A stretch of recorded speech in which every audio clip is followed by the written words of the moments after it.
Here, the soccer field at Indiana University is where Mick Lyon does his most important work, although it may not be through passing drills. It may be through the tenacity he showed by moving from England to a foreign country at a young age to pursue his dreams, or the courage it took to abandon those dreams for love. It may be through his dedication to his wife when she was fighting disease, or fighting the disease himself. Or it may be through the persistence and dedication Mick Lyon shows every single day of his life.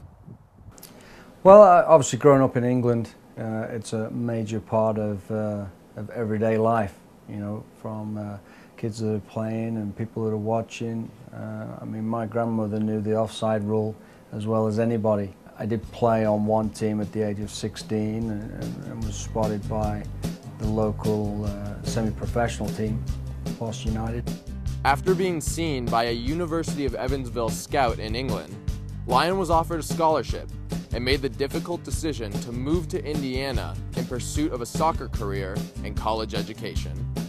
Quite literally, my dad and I drove down to Heathrow on a Sunday night, and I caught a plane to Chicago and took a bus to Evansville, and that was it. At Evansville, Mick met his future wife, Elizabeth, on a blind date. The two instantly felt a spark, and both their lives were changed forever. Then meeting Elizabeth just brought out a whole completely different part of life. And here I saw someone, she'd already graduated college, was working, and someone that was successful, articulate, you know, and wanted to be successful and wanted to become better at everything she did. And it's kind of like the rest was history. It was just one of those, you are my guy, and you're my gal. And that's how it's been since 1987. After a few years as an assistant coach with the Purple Aces, Lyon was named head coach of Evansville's first varsity women's soccer team. It would be quite a change coaching women, and Mick would have to adjust his coaching techniques.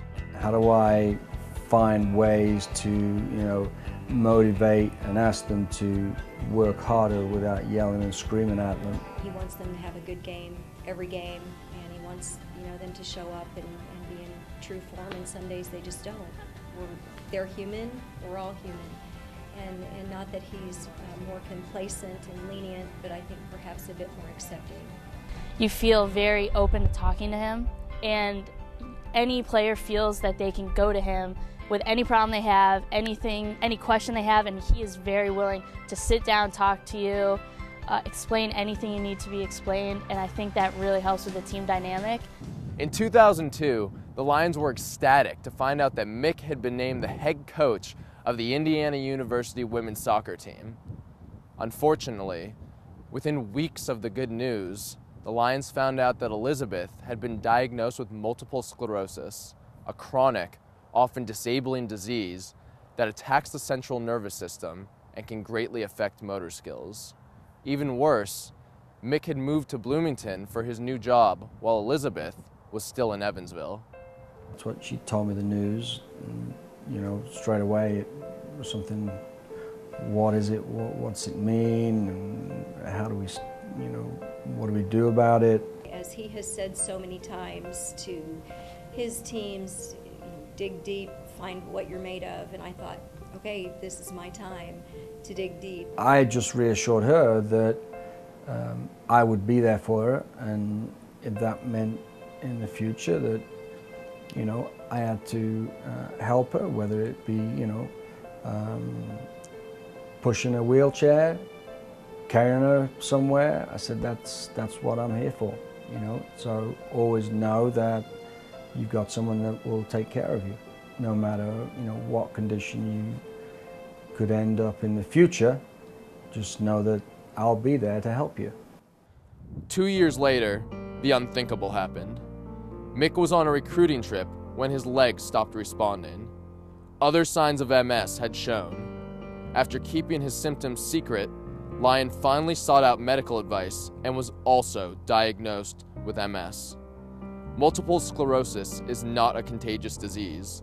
The odds of a married couple both being diagnosed within 2 years are staggering.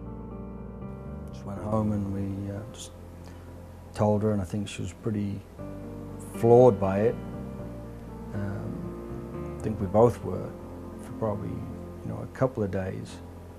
It was staggering, as you said. There's just no way to, you don't prepare yourself for something like that because you just don't think it's going to happen. It's like, well, what do we do now? Yeah, I am competitive, I like winning, and I can accept losing as long as I've given my best. But I start out everything thinking that I want to be the best at it. You think you know each other, you think you know yourself. You kind of think you know what you're made of until something else comes along, and then you find out what you're really made of. It's not going to stop me. It's not going to beat me. It's not going to change me into something I don't want to be. And I'll fight against it. However it affects me in the future, I'm just going to find ways to get around it so that it doesn't win. I may not be the winner, but it certainly isn't winning, and I'm still on top.